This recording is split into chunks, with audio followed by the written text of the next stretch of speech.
একতরফা নির্বাচন মানি না, মানব না। ৮ মের প্রথম ধাপের উপজেলা নির্বাচন বর্জন আন্দোলন সফল করতে সারা দেশে লিফলেট বিতরণ শুরু করেছে বিএনপি।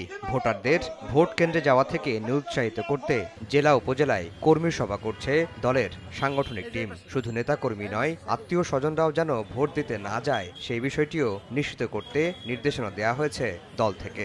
আপনারা কেউ এই দাবি সরকার, এই অবৈধ সরকারের কোনো নির্বাচনে অংশগ্রহণ করবেন না। আর দলের সিদ্ধান্তের বাইরে গিয়ে উপজেলা নির্বাচনে অংশ নিলেই করা হচ্ছে বহিষ্কার। এরই মধ্যে প্রথম ধাপে নির্বাচনে অংশ নেওয়া ৮০ জনকে বহিষ্কার করা হয়েছে।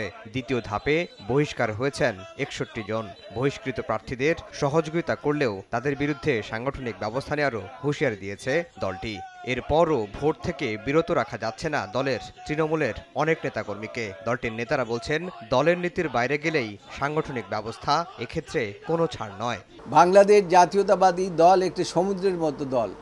এইখানে এই যে কয়জন ব্যক্তি নির্বাচনে অংশগ্রহণ করেছে তাদেরকে বহিষ্কার করলে দলের এতটুকু ক্ষতি হবে না, বরঞ্চ অন্যান্য নেতাকর্মীরা সতর্ক হয়ে যাবে এবং আগামী দিনে তারা দলের বিরুদ্ধে কেউ সাহস পাবে না কোনো পদক্ষেপ গ্রহণ করতে। রোববার সকালে জাতীয় প্রেসক্লাবে এক আলোচনা সভায় বিএনপির স্থায়ী কমিটির সদস্য ডক্টর আব্দুল মঈন খান বলেন, ১৮ কোটি মানুষকে জোর করে আওয়ামী লীগের নীতিতে চলতে বাধ্য করা হচ্ছে।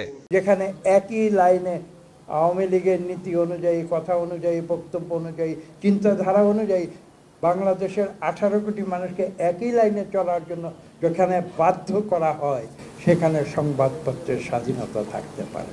৭ জানুয়ারির জাতীয় নির্বাচন বর্জন আন্দোলন সফল হয়েছে দাবি করে দলটির নেতারা বলছেন, তাদের আহ্বানে সাড়া দিয়ে উপজেলা নির্বাচনেও ভোট দিতে যাবে না জনগণ। আফজাল হোসেন, সময় সংবাদ, ঢাকা।